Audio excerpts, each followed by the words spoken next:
Good evening. I'm Juliane Camfield. I'm the director of Deutsches Haus at NYU. Welcome to Deutsches Haus on this beautiful, cold spring day. We are more than thrilled to do this event about Nelio Biedermann's Lázárs, which how many of you have read in either German or English? Hands up. Okay. Very impressive. And who has read The Director by Daniel Kehlmann? Okay, so it's a tie, right? Anyway, we are so happy to be here to present this event about the biggest bestseller in the German language world last year.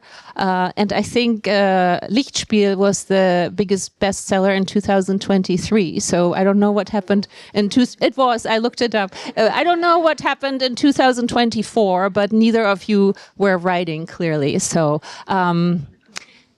thank you for coming. And before I hand things over to Nelio and Daniel, who are, of course, two very talented German language writers, and I will not say more. You can read their bio info on the screen or look it up on our website. I find reading bio info terribly boring, and so I will not do it. So read it now or later, or talk to these gentlemen afterwards if you have any questions about their lives. My Oscar speech, and I will perhaps not be as quick as Gwyneth Paltrow when she won her Oscar, but I will try to be fast. So thanks go to Nelio for writing a fabulous, extraordinary novel, to Daniel for being the interlocutor and for being a good friend of Deutsches Haus. I don't know how many events we have done together over the years, but a few. Thank you for being back. Thanks to the good folks at Summit Books, especially to Judy Klein and Josie Kels for doing a fabulous job, but it's a team effort. So everybody at Summit Books, thank you so much for making this happen. Thank you also to the good folks at Rowohlt. I think they're both your German publisher for Lichtspiel and Lázárs, so I don't know who they are, but thank you to Rowohlt. Thank you to the translators. The translators never get enough attention, so I want to thank Jamie Bulloch and also Ross Benjamin for doing a fabulous job. I read the books in German. Yes, to the translators. I read the books in German, but I have been told they did a good job. So don't sue me if you disagree with me. I want to thank Katja and Katrin from 1014 Space for ideas. You are wonderful collaborators every time we work together. I want to thank the DAAD, the German Academic Exchange Service, especially Michael Tomanek and Christian Strover. I want to thank McNally Jackson, because those of you who have not read the books yet, you have to buy them afterwards, right? There is a lovely person from McNally Jackson, Roger, and Roger can tell you the price because I have already forgotten the price. But buy them for yourselves, buy them early for the holidays. Your friends and family will be grateful for books as presents, and only buy books as presents ever. Don't buy any other nonsense, right? Just support the publishing industry, support the bookstores, support the authors, support the translators, and events like these. Okay, who else? I want to thank Laia and Isabel, the videographers, for taping this, and it's not being live streamed, it will be edited. If we don't like anything anybody says, we'll cut it out. Just kidding. So it will then end up on our YouTube channel, so you can view it later or recommend it to people. And I want to thank Stefan, who will take photos. And if you do not want to be photographed or videotaped, please leave now. This is your last chance. Okay, cell phones. Throw them out the window. Switch them off. Don't use them. That's the basic message. And did I do this? Oh, actually I didn't. So follow my example and at least silence your phone. Okay, what else? Afterwards, we'll have a wine reception, so you can continue the conversation with one another or ask Nelio and Daniel questions. I think they have agreed to perhaps sign a few copies of their novels. Fantastic. Okay, what else? This is what the books look like. Director. This is the English translation of Lichtspiel. and Lázár, which is the main point of tonight's event. But this other book is also worthwhile reading in my humble opinion. Okay, what else do I want to say? I don't know if those of you who have already bought a copy of Lázár noted the little quote at the beginning. Ein blonder Dichter wird vielleicht verrückt, and I don't know how that was translated. If you don't know what that means, you could actually take a class at Deutsches Haus, and I should not tell you what the English translation is. I thought that was a great way to start this novel, which I only realized after I had finished it, because it's a quote from the German expressionist poet Alfred Lichtenstein from his well-known end of the world poem Dämmerung. And so in a way, afterwards, I thought you could read the whole thing as not as a Götterdämmerung, but perhaps as a Familiendämmerung. And this is a thought I will leave you with. Thank you for coming, and come back. And now please welcome our two wonderful authors. Thank you so much.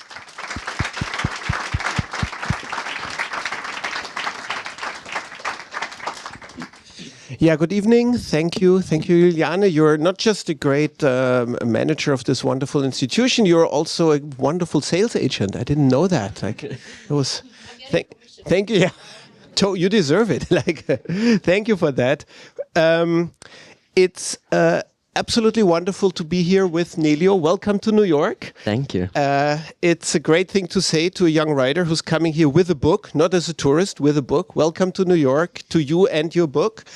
The first time I heard about Nelio and his novel was, I think, a little bit more than a year ago, when not our mutual German publishers, but our mutual American publishers told me we bought this book on the strength of a sample translation of about 20 pages we got, and we loved that so much.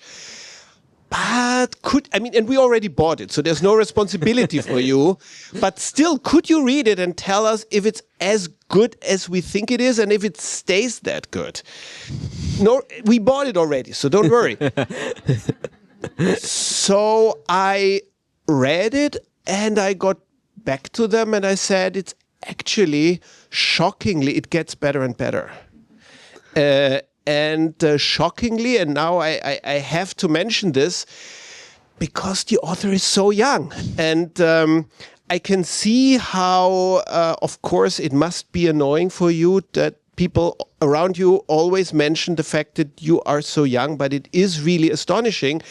And I do believe that it is not true that we read books and we don't care about the writer. We read books and we usually do want to know who wrote them. And it is relevant that this masterful family novel was written by well, I'm going to ask you, but you're now 22. I'm going to ask you when exactly you wrote it.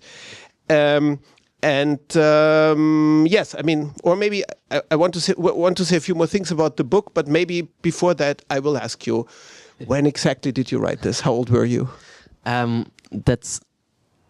First of all, thank you.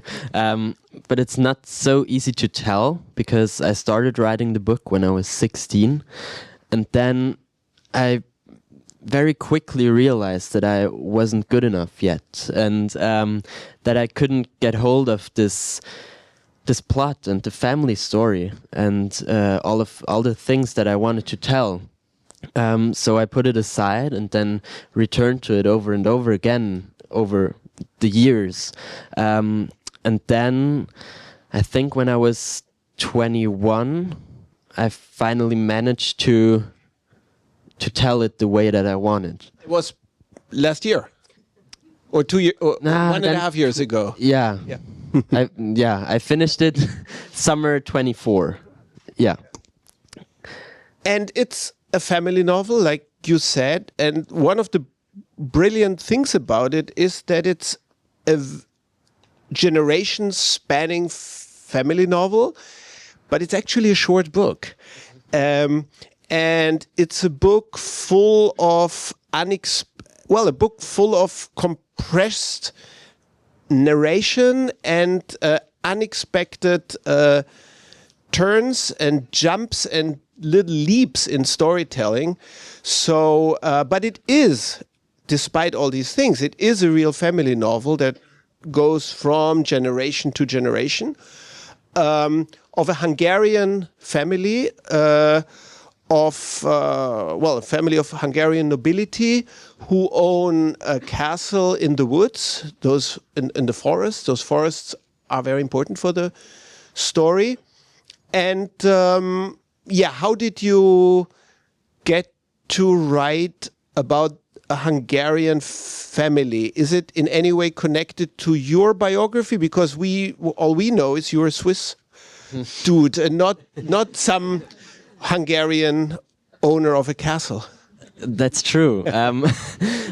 But my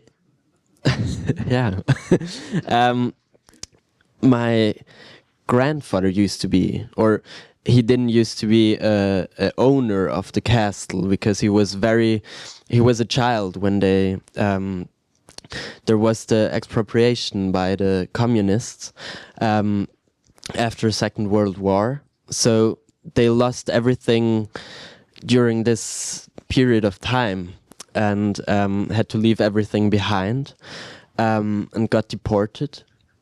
And then in 1956, my grandparents from my father's side fled to Switzerland. And that's why I don't own the castles anymore. But they still exist. Not in the way they used to. One of them is a psychiatric clinic now, which is somehow ironic, I feel like, if you read the book. And the others are pretty much run down. So it is your family, or how much of it is your family? How much is it based on your family history? I always tell this anecdote because I write everything by myself, and then only after it's finished I show it to my family, for example.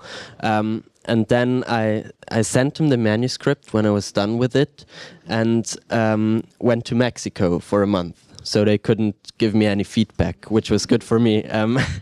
And then after a few weeks, my father called me. I was still in Mexico, and he said that I lied and that it's not really about our family. It's something completely different. And because I had told them before that I am writing about my family, or our family, and that was fine to me. But then after about 2 weeks, he called me again and said that he read it again and he thinks that he was wrong. It is very much about our family. And that was the best answer that he could give, the best feedback, because it was really my goal to write something in which people really can tell what is fiction and what is historic reality. And if even he couldn't tell, then I somehow achieved this. But you were inspired by family stories in some way, so it's not all completely made up. No. I think what is completely fictional are the characters. I didn't want my family members to recognize themselves in the book, but the things that they have to go through are pretty close to reality. And I was very much inspired by the stories my grandmother used to tell and my great uncle, because they always had to tell these stories to me and my sister, because for us these stories of them fleeing to Switzerland were these adventurous tales, and of course she told them this way and left everything traumatic out of it. But that's the generation of your grandparents, I would think. But the generations before, it starts. It's in the beginning. We don't know exactly where we are in time, but I would think late 19th, early 20th century, right? And exactly. And there's a lot of I would say, beautiful darkness there, a lot of insanity in that family that you describe, a lot of hidden suffering and violence. Is that also based on family lore, or is that something you brought to that stories? Because these were not people that you could have met. Yeah. I started writing and I described them like this, and then I didn't know if that was appropriate or if it really was like that, but I didn't really care.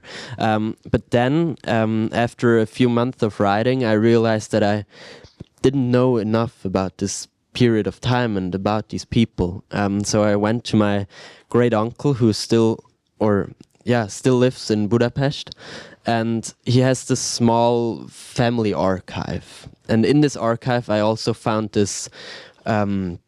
these small biographies about my ancestors, which dated back very far, and it was I don't know the right word, but it was kind of astonishing to see how many people died by suicide, for example, and how many people kind of lost their mind in the family, really. So after that, I realized that this darkness that I described was probably close to reality.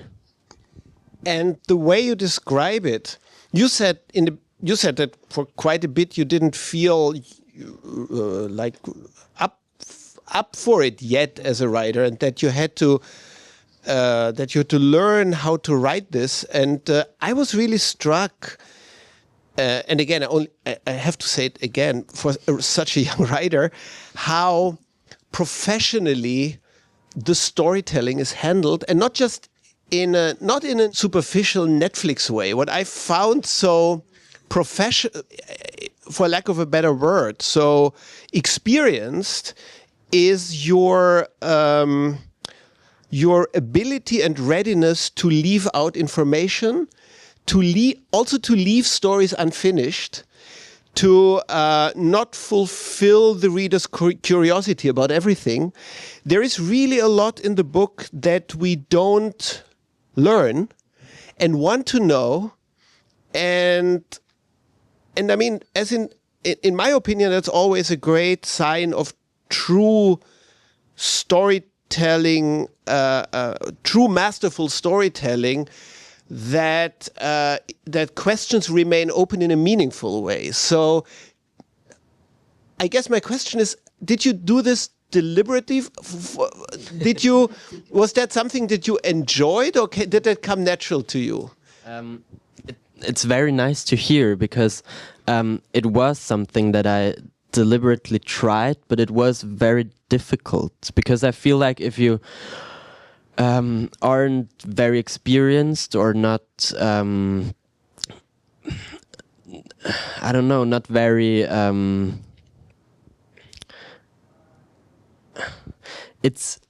you have to trust the reader, and that's difficult.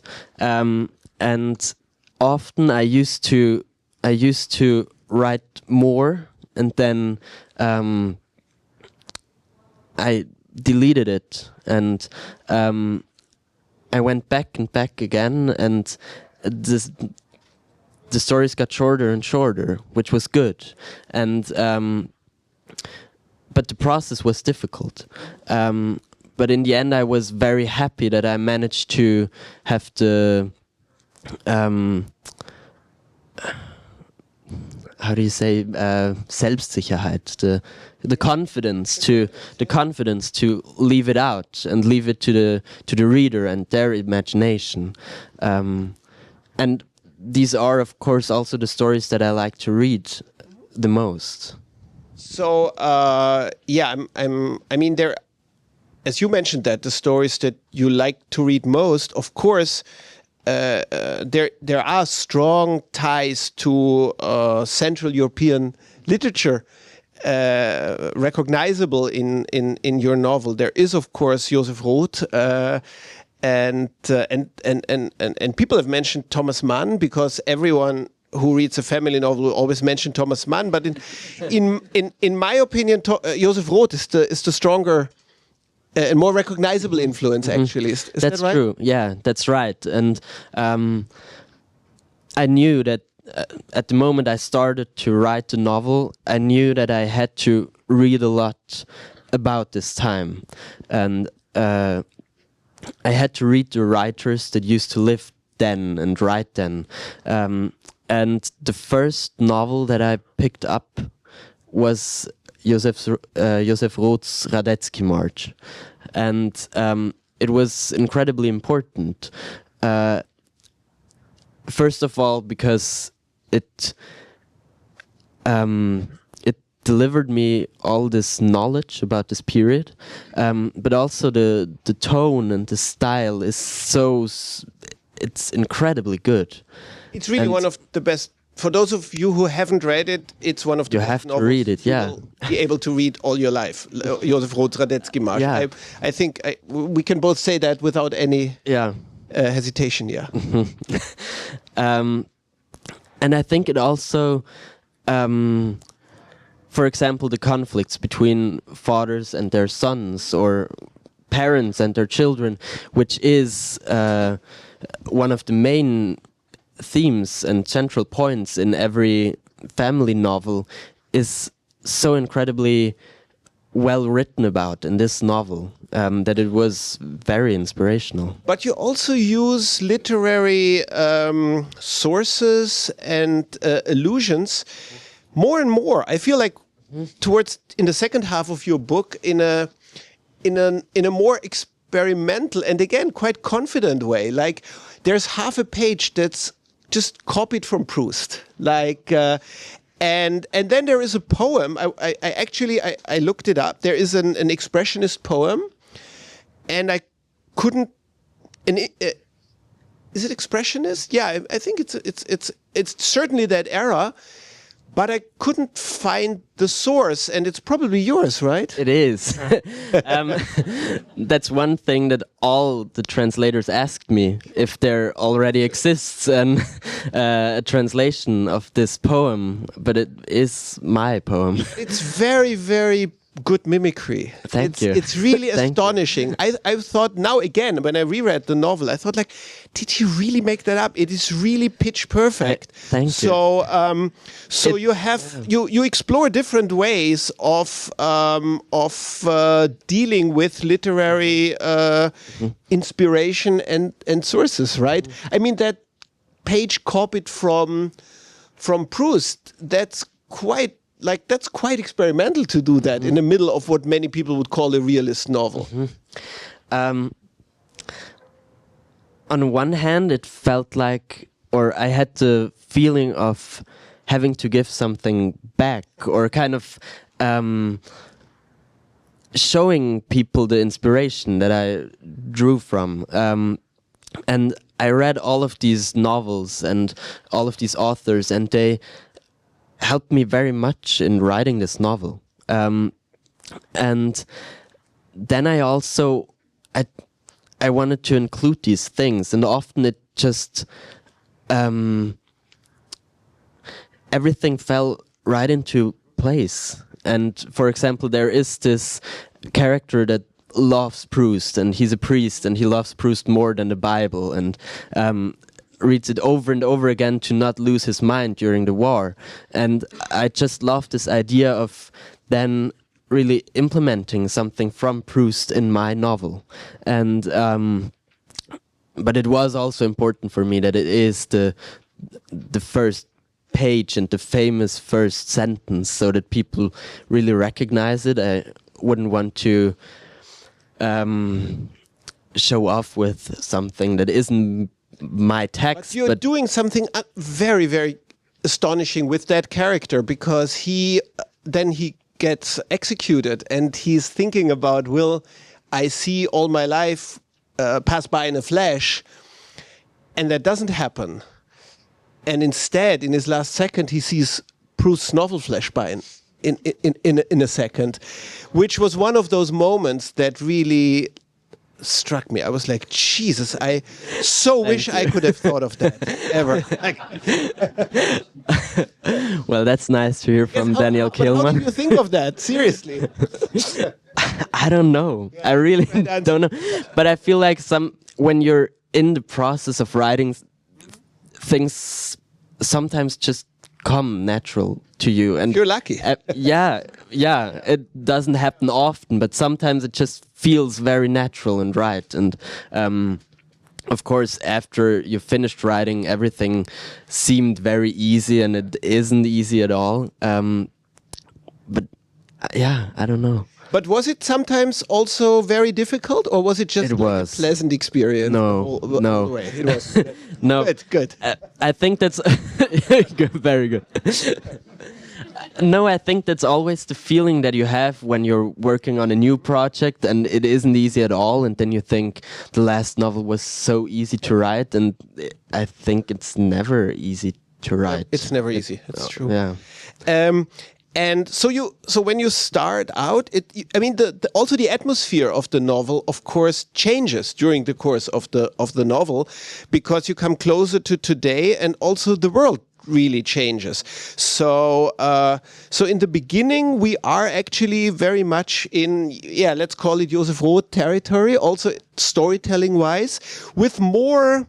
I feel like with more, I don't like to use the word magic realism, but those forests around the castle, there is something really numinous and strange and unsettling in those forests. And again, you give us the feeling that it's there, but you don't tell us what it is. Do you know what it is, by the way? Is it something that, and you don't have to tell us. Is it something that you know for yourself, but you're not telling us? No. Yeah.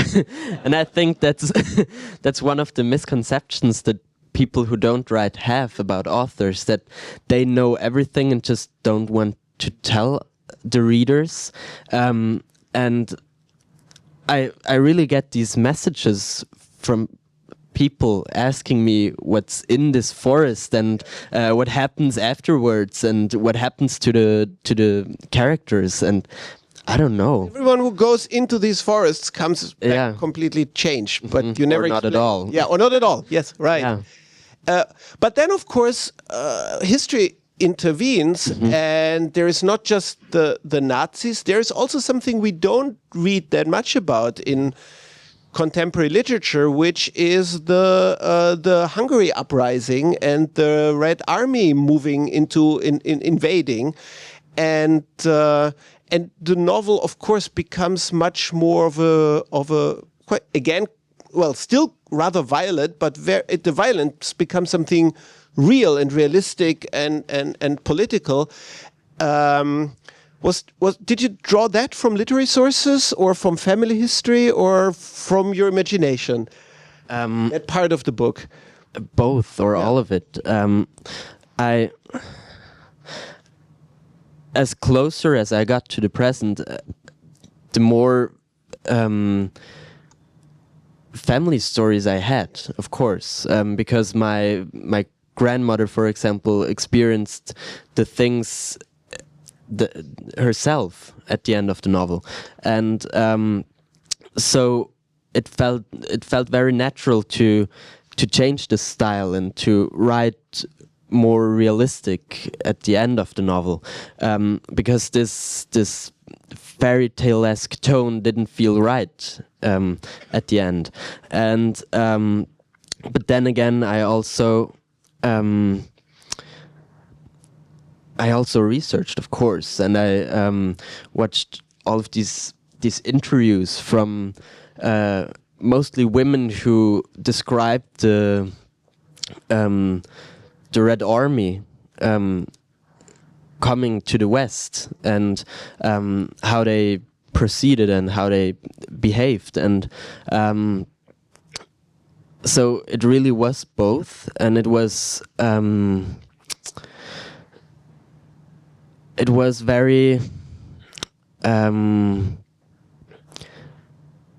special isn't the right word, but it was special to see how these descriptions of these women very much resembled the descriptions from my grandmother, for example. Even if it was in a completely different country, the experience were very much the same. Do you speak Hungarian? No, sadly not. I understand it a little bit, but my father never spoke Hungarian with us, only with his parents, and they someday stopped speaking Hungarian with us. Has the novel come out in Hungary yet? Yeah, 2 weeks ago. How was that? Very special, of course. I mean, of course, everyone. It was not the perfect moment. No, to novel not in really. Hungary for obvious reasons, but still. Yeah. As I said, my great uncle still lives in Budapest, and I talked to him a lot while I wrote the novel, and I wasn't sure if he would like the novel, because he only used to tell me these great stories about the family, and obviously I knew that there had to be another side to the family story as well, and I had to tell this, and so I was a bit nervous about him reading it, and he speaks German fluent, and but he said that he wants to wait for the Hungarian edition. But then, I don't know, 2 months ago, he read the German edition, but he didn't tell me anything about it. My father told me that he had read it already. So, I don't know, maybe he'll read the Hungarian edition as well and then give me feedback. I don't know. But you grew up in Switzerland, but it's really, as someone who has read quite a bit of what people would call Swiss literature, I would say your book does not read like Swiss literature, and your book reads like Central European literature, and I mean that that is something very appealing and strong about it. So do you see I mean, you don't have to see yourself as anything, but do you see yourself as a Swiss writer?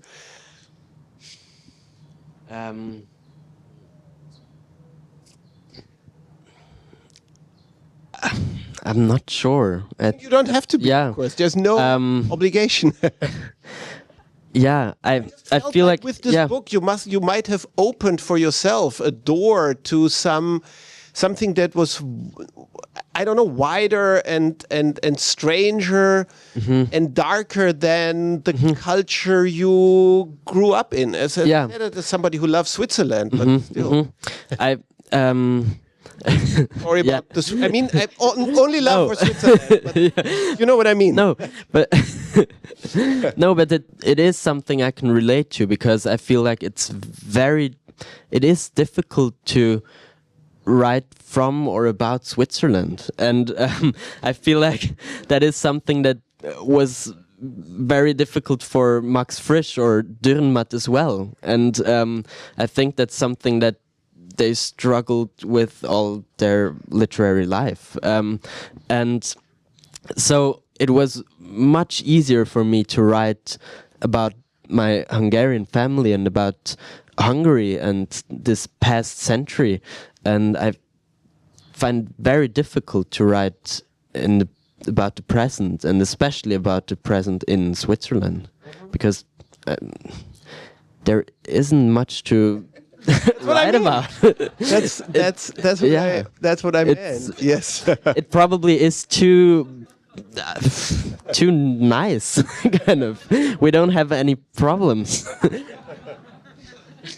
But do you plan to stay in? I mean, you're still going to university, which is good, I guess. But do you plan to stay in Switzerland, or is that something you don't think about? I mean, now the world is really open to you in many ways. People always ask me now if I plan to move to Berlin or New York, even. And New York, yeah. No, I do plan to stay in Zurich, at least for a while. I just moved out from home, and I have my first apartment, and I am very happy about that. And I mean, Switzerland is a nice place to live at. It's just not nice to write about. Right. But usually, I mean, anyone's expectation, including mine, would have been with such a success as your book has been so far and still is. And I mean, now the American side of success, which is still where we all locate real glamour in our subconscious or conscious mind, is only beginning. So, so the general expectation would be that you would need to feel a little bit overwhelmed, but you seem not too overwhelmed. I am. Okay. I am. But I feel like it's so surreal, but that helps because I don't really realize, and it is so strange to read in New York in front of an audience, and it's not just 5 people.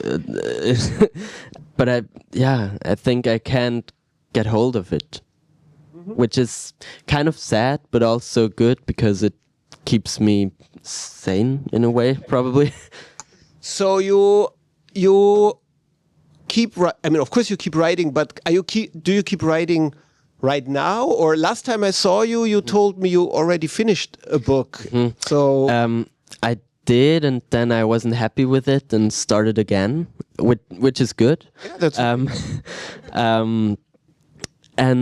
but I am working on it. That also helps to keep me sane and humble and everything. And I mean, it's what I like the most. And of course, it is incredibly nice to be here and read and give events. And but what I'm doing it for the writing and for literature, and not for the glamour. I can share a piece of advice with you that Il Doctoro once gave me. He said to me, being successful is really, really bad for a writer. Not being successful, though, is also really bad. Actually, everything is really bad. Yeah, very hard position to be in. Right. I think we have reached the point of the evening where I should open this up for questions, and I'm sure you have one or two. Is there anyone? Congratulations on the book. Thank you. I have a specific question about chapter 13. Okay. It's the one with one sentence. Exactly. Right? So I wanted to know why is it just one sentence? You could break it down, make it a little bit more digestible. So yeah, just curious about, did you have any expectations for the reader? Often in the book, with certain scenes that were difficult, I came to a point where it got so difficult that I couldn't continue writing, and these were often chapters or scenes which involved some kind of Gewalt? Violence, right. And it often helped me to shift the tone of the novel there, or to change it stylistically, and that really helped me to write about these things. And often I felt like that for example, an ironic tone was just not the thing, or not the style in which I could and should write about these things. So I had to change into, for example, a more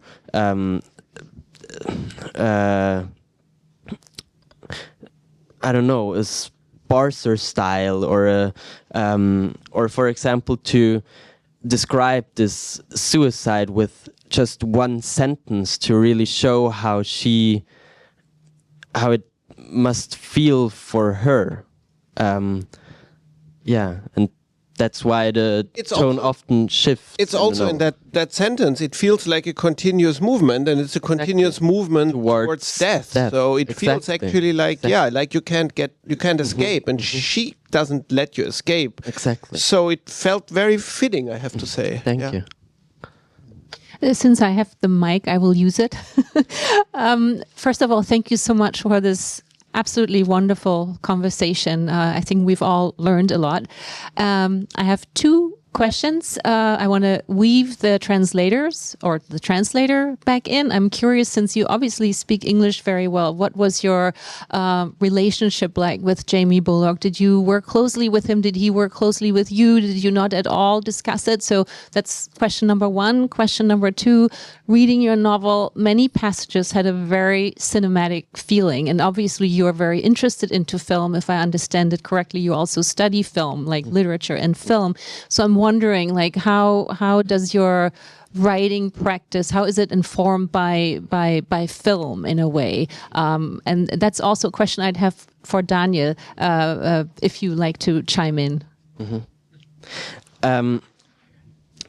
I think all of the translators reached out to me and asked questions, but Jamie didn't ask a lot of questions because he was so he knew so much about this topic, and strangely, I met him in London a few weeks ago, and he told me that strangely he did a course in university. He studied history when he was 22 or something, and he did a course on Hungarian history from 1880 to 1920 or something. So the novel really was written for him, kind of.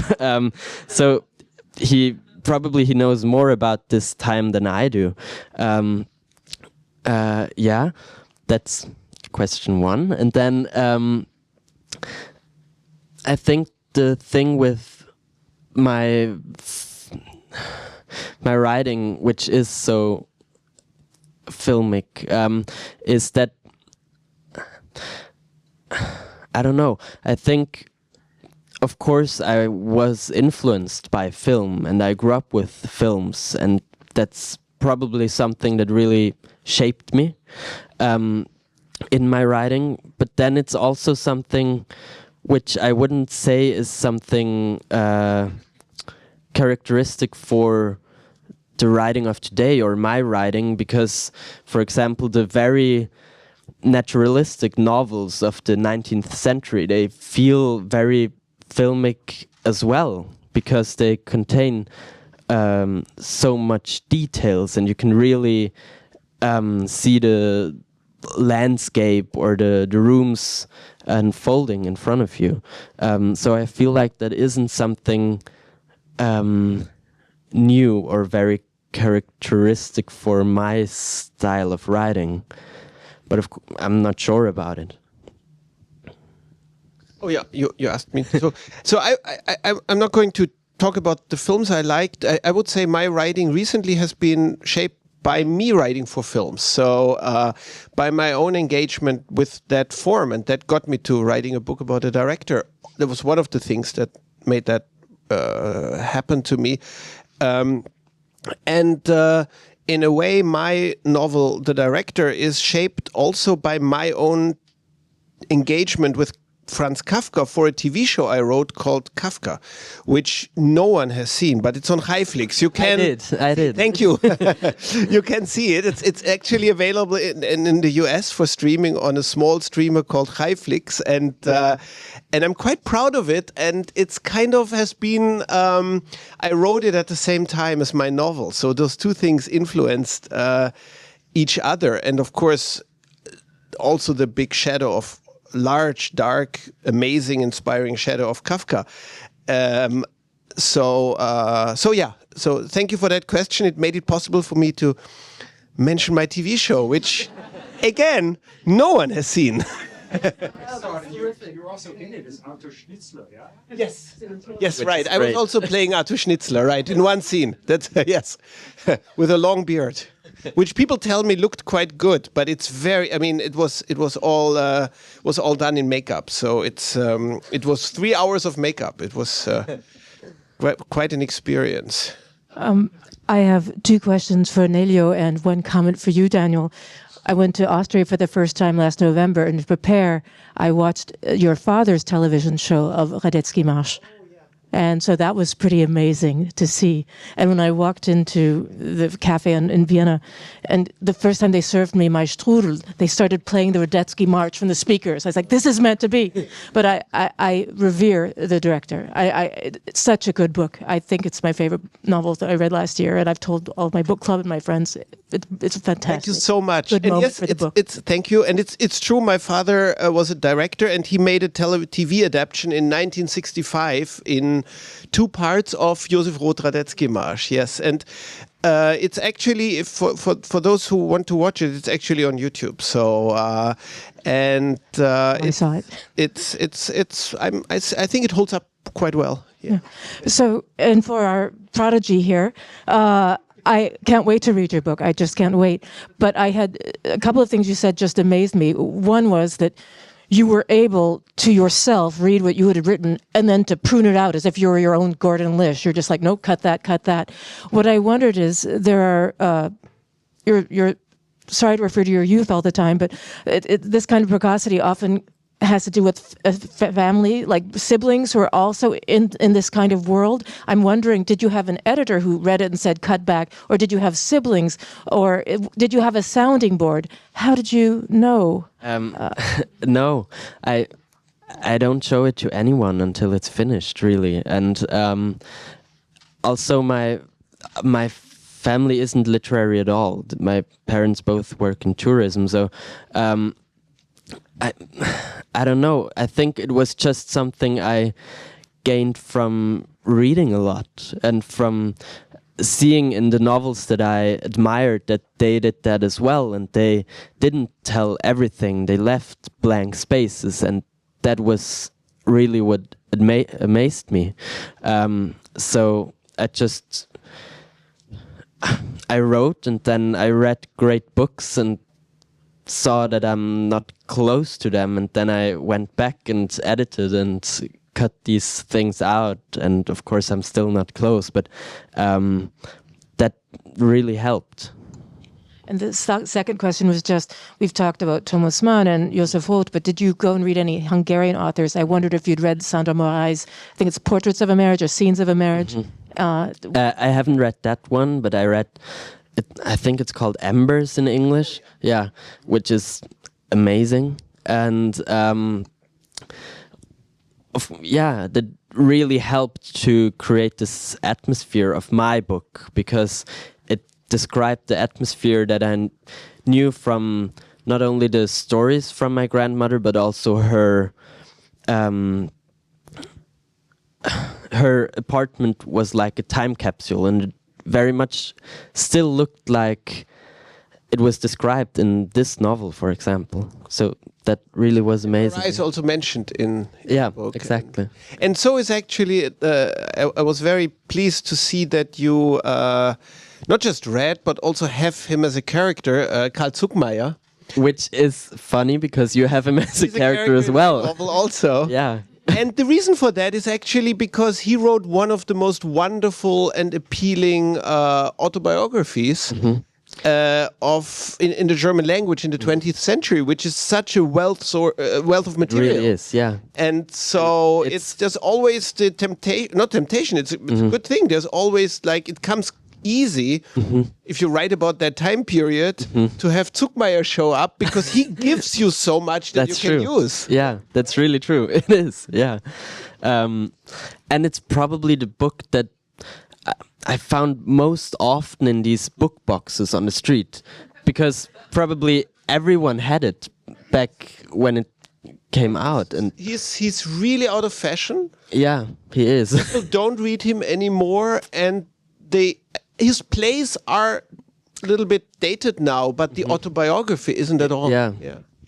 Thank you so much for this conversation. It's just incredible, moving. I can't help but remember that I feel like our lives are so determined by events that happened long before we were born.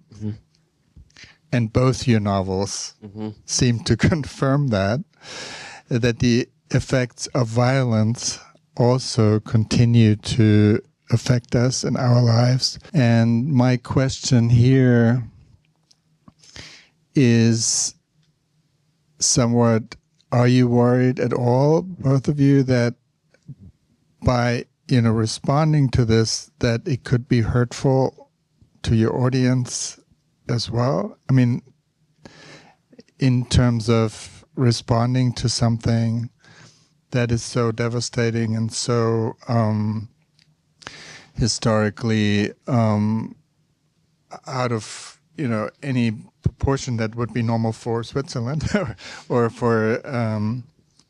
Do you think and worry about that at all? It's a good but difficult question.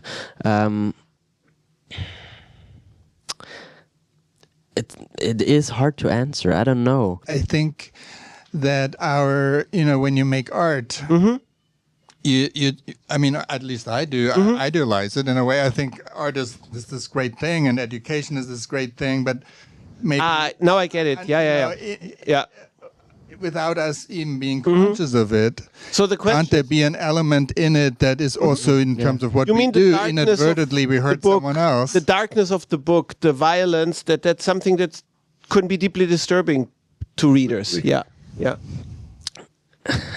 I really don't know, because I can't see my book from this perspective, and I feel like sometimes it is it is easier to write about these things than to read them, which is because it really is easier, because somehow you still can, even if you write about things that actually happened, you can still kind of nivellate through, and control them in a way. And on the other hand, I had to. I couldn't finish some books because they were so devastating, and I couldn't get through them, which never happens in writing. Because of your age, I had to think of Damon Galgut, who was nominated for a Booker Prize 3 times before he won, so be patient. And he was 17 when he published Sinless Season. It wasn't an international bestseller, but I think he was deeply influenced by his territory, right? By the history of his country. And I think that's way before you're even born. I wonder if there's this paradox that you actually know way more because you don't know it. Thank you. It's such a wonderful moment to be able to be in the same room with the authors of these fantastic books. Nelio, a question which is a bit more technical. You talked about the 5 drafts you tried or attempted, or maybe it was more, but basically, was there ever a moment where you considered also a dual timeline? Because obviously, you could have anchored the story in a character at your age, looking back, and having, that kind of thing. And why, if you didn't, and obviously you didn't do it, it reads beautiful that way. But why then did you decide against it?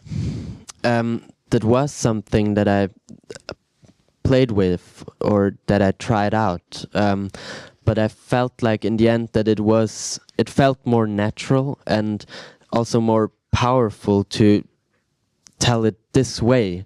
And of course, if I had done that, it would have been a completely different book, and I could have, for example, added a level to the book and comment on the things that happened, but I felt like it was more powerful if I just let it be like this, and to really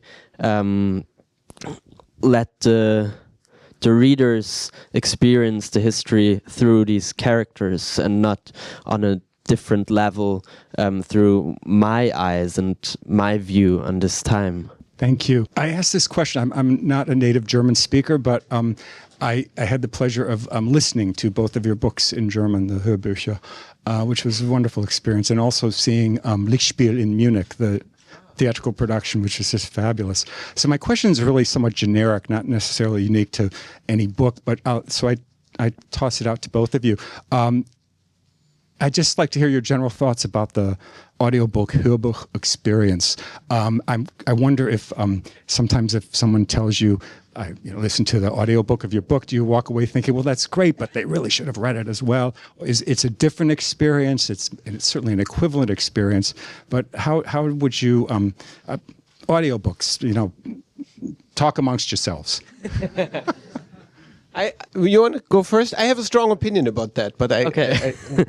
I don't have a strong opinion about that. I personally almost never listen to audiobooks because I never finish them. I don't know why, but if I start reading a book, I finish them. I never don't finish them. Because I feel like I have this obligation towards the book, and I don't have that towards the audiobook for some reason. Of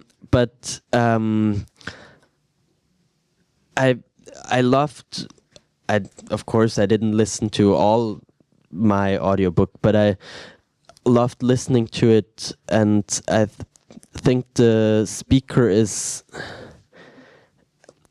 he did a really good job, and I think you can enjoy it on another level, and but then again, it's also something. It's a different experience, because I feel like if you listen to an audiobook, you always tend to do something else, and it's just you're not as immersed in it, I feel like, as if you read it. I don't agree for once. I love audiobooks, and a friend of mine who's an actor who recorded some, he asked me like a little bit like timidly, he said, but do you think people actually have read the books if they just listen to the audiobook? And I was like, of course. Literature was read to people, was spoken to people long before people read it themselves. Would you say that people didn't read Virgil because Virgil was recited to them? Of course, they.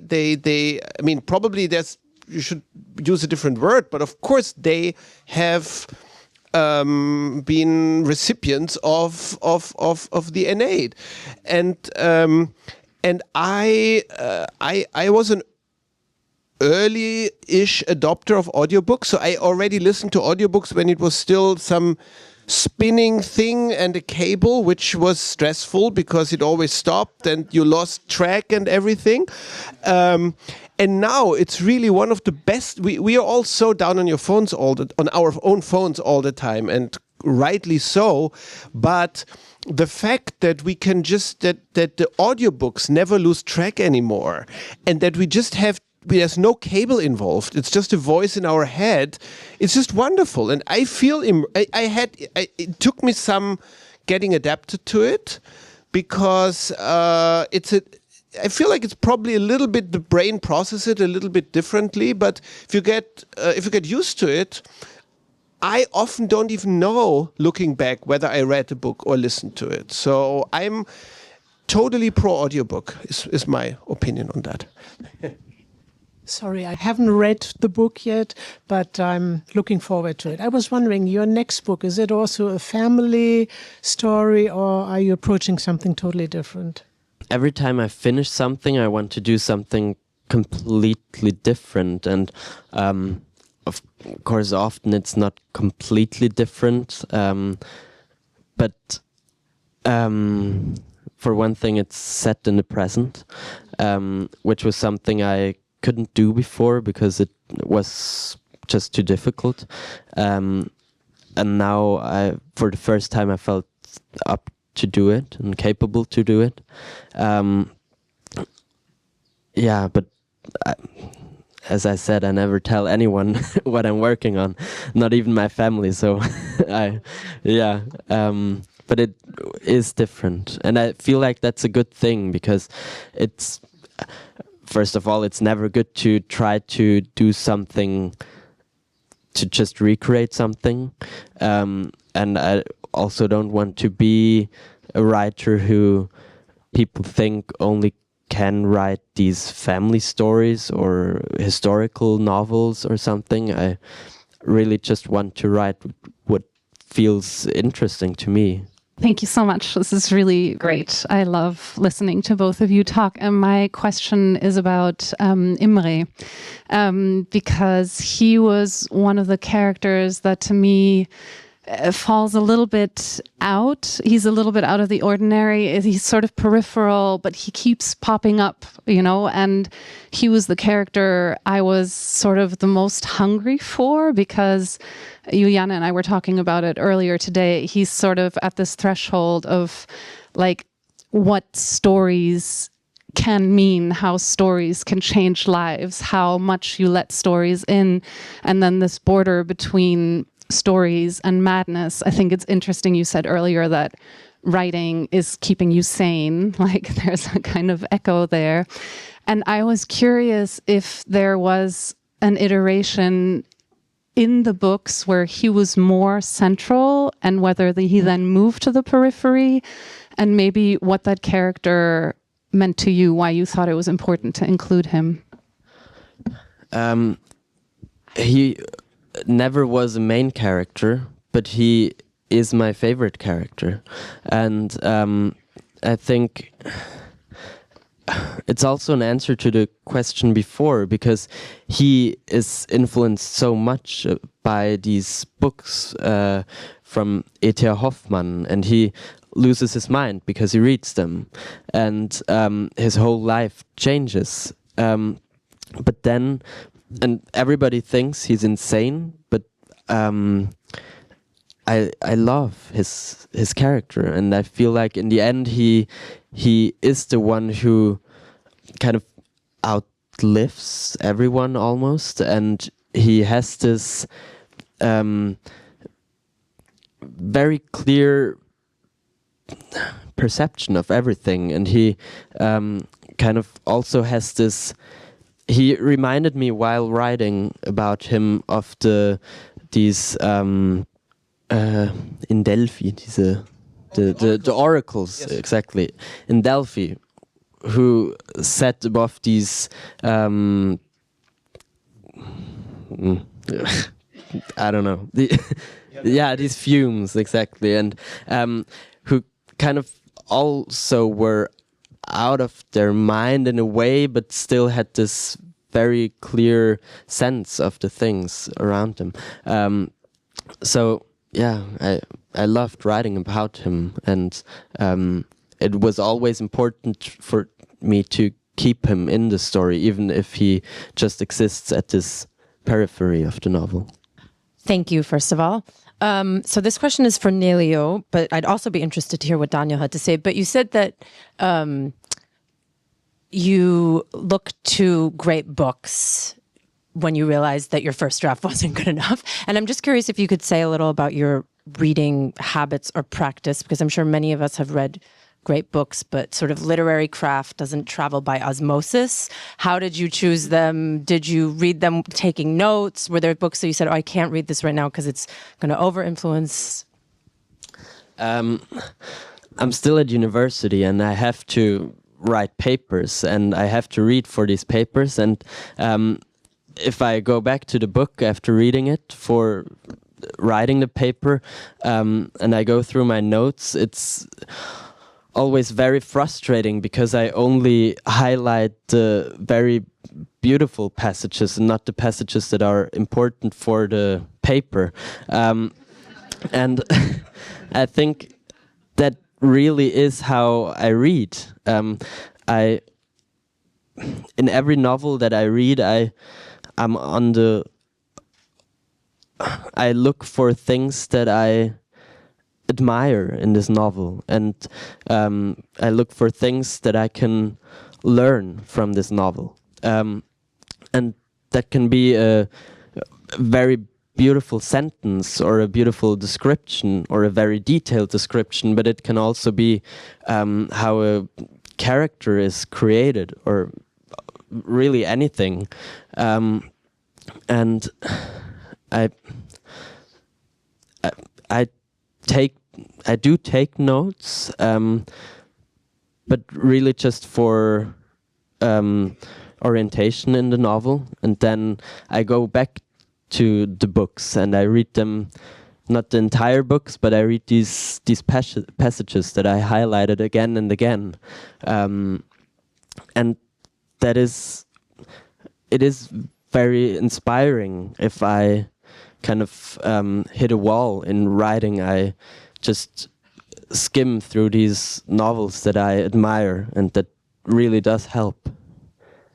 I'll just say I remember as a younger writer reading like that, this readiness to learn from everything amazing that you read, and that was a very happy way of reading for me, and I feel like in a longer writing life you lose some of that, and then you lose some of that readiness to learn by osmosis, I would actually say, from things that you read. And I would love to have that back sometimes, but it's something that you have when you're a young writer and starting out. I remember that very well.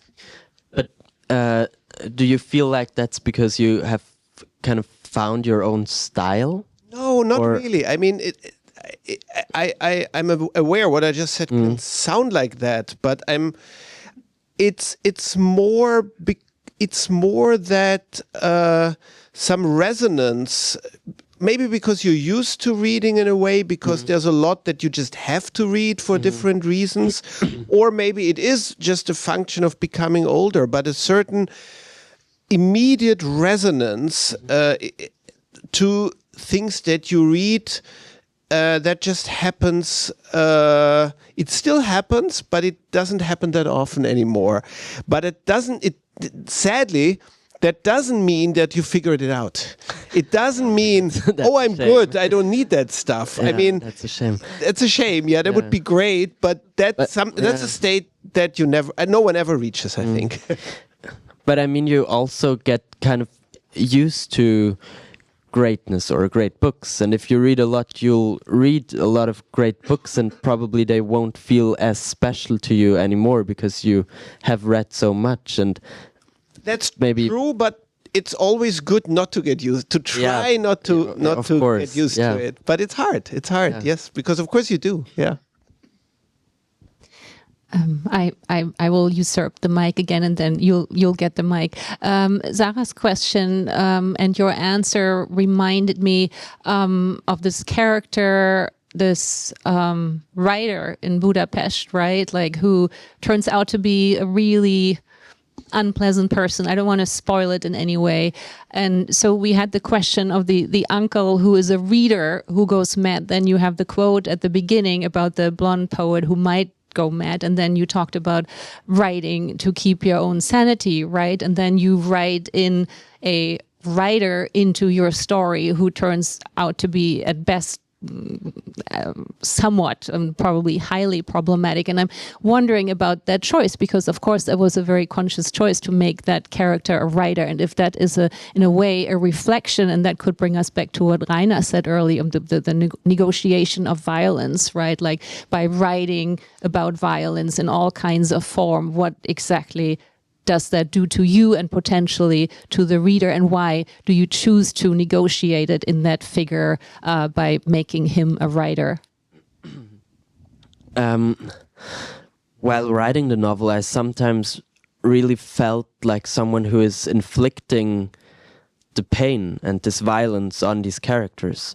And of course, if you spend a lot of time with these characters, and they're not like real people, but you still somehow care for them, and I really felt bad for putting them in these situations. And of course it wasn't totally my choice, because that's what my family or people experienced, but still I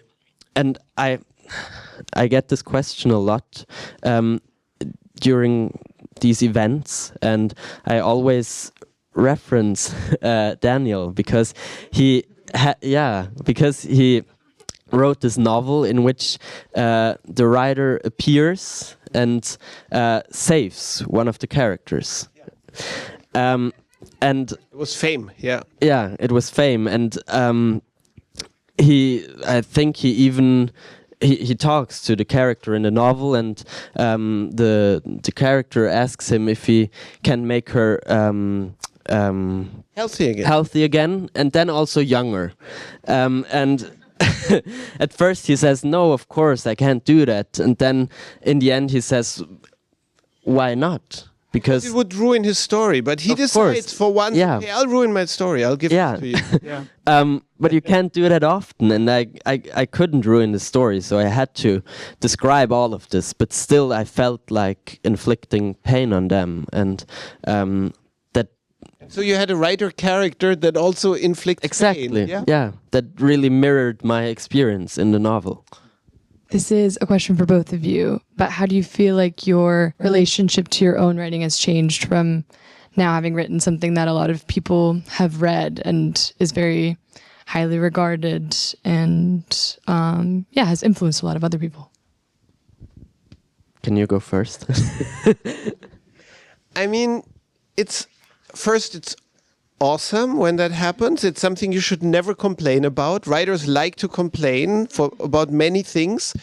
So sometimes you feel ready to complain about that, all the expectations, all those people, but it's a wonderful thing. It's a great privilege, and it's something you should never complain about. I'm telling that to myself often.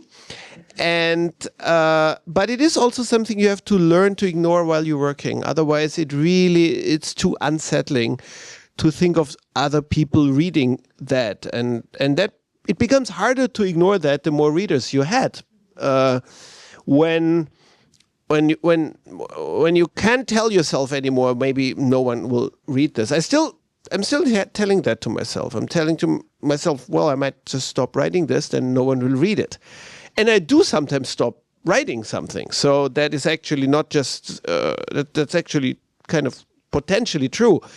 But I feel like it is an act of, conscious doublethink that you have to train yourself in. That on one hand, you have to be aware of readers in general sense whom you want to communicate with. And on the other hand, you have to tell yourself at the same time that maybe no one will ever read this. So you feel much more free and less confined.